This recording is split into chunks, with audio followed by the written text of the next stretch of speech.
আসসালামু আলাইকুম প্রিয় শিক্ষার্থীরা, কেমন আছো? আজকে আল মাহমুদের পাখির কাছে ফুলের কাছে কবিতাটি ব্যাখ্যা করব। ভিডিওটি ভালো লেগে থাকলে অবশ্যই চ্যানেলটি সাবস্ক্রাইব করবে। নারকেলের ওই লম্বা মাথায় হঠাৎ দেখি কাল ডাবের মতো চাঁদ উঠেছে ঠান্ডা ও গোলগাল।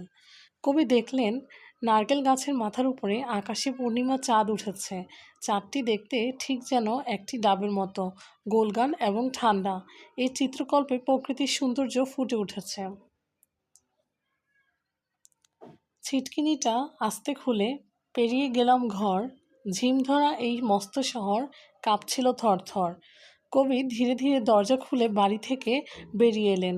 শহরটি তখন খুবই শান্ত, যেন কেঁপে কেঁপে উঠছে। এই লাইনে শহরের নিস্তব্ধতা এবং প্রকৃতির সৌন্দর্যের মধ্যে এক ধরনের আবেগময় অবস্থা প্রকাশ পেয়েছে। মিনারটাকে দেখছি যেন দাঁড়িয়ে আছেন কেউ, পাথরঘাটার গির্জেটা কি লাল পাথরের ঢেউ। কবি মসজিদের মিনার দেখে মনে করলেন যেন কেউ দাঁড়িয়ে আছেন। পাথরঘাটার গির্জাটি লাল পাথরের ঢেউয়ের মতো মনে হলো। এখানে স্থাপত্যের সৌন্দর্য এবং প্রকৃতির সাথে তার মিল ফুটে উঠেছে। দরগাতলা পার হয়ে যেই মোড় ফিরেছি বায়, কোত্থেকে এক উটকো পাহাড় ডাক দিল আয় আয়। কবি দরগাতলা পার হয়ে বাঁ দিকে মোড় নিলেন। হঠাৎ একটি পাহাড় তাকে ডাক দিল আয় আয়। এই লাইনে প্রকৃতির সাথে কবির মমত্ববোধ এবং আবেগ প্রকাশ পেয়েছে। পাহাড়টাকে হাত বুলিয়ে লাল দিঘির ওই পার এগিয়ে দেখি জোনাকিদের বসেছে দরবার। কবি পাহাড়টিকে হাত বুলিয়ে দিলেন এবং লাল দিঘির পাড়ে গেলেন। সেখানে জোনাকিরা জমায়েত হয়ে বসে আছে, যেন তারা একটি রাজসভা করেছে। এখানে প্রকৃতির প্রাণবন্ততা ফুটে উঠেছে। আমায় দেখে কলকলিয়ে দিঘির কালো জল বলল, এসো আমরা সবাই না ঘুমানোর দল। দিঘির জল কলকল শব্দ করে কবিকে ডাকলো, এসো আমরা সবাই না ঘুমানোর দল।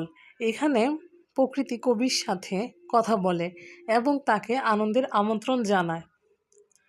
পকেট থেকে খোলো তোমার পদ্য লেখার ভাঁজ, রক্তজবার ঝোপের কাছে কাব্য হবে আজ।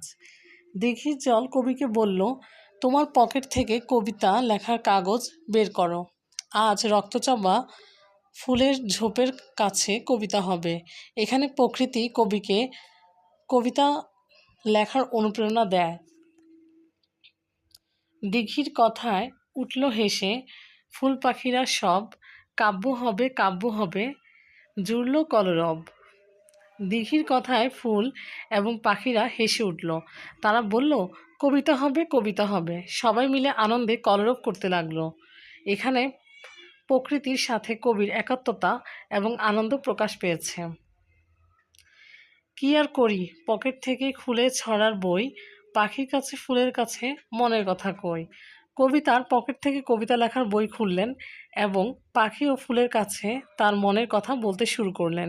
এখানে প্রকৃতির সৌন্দর্য এবং কবির মনের ভাবনার প্রকাশ ঘটেছে।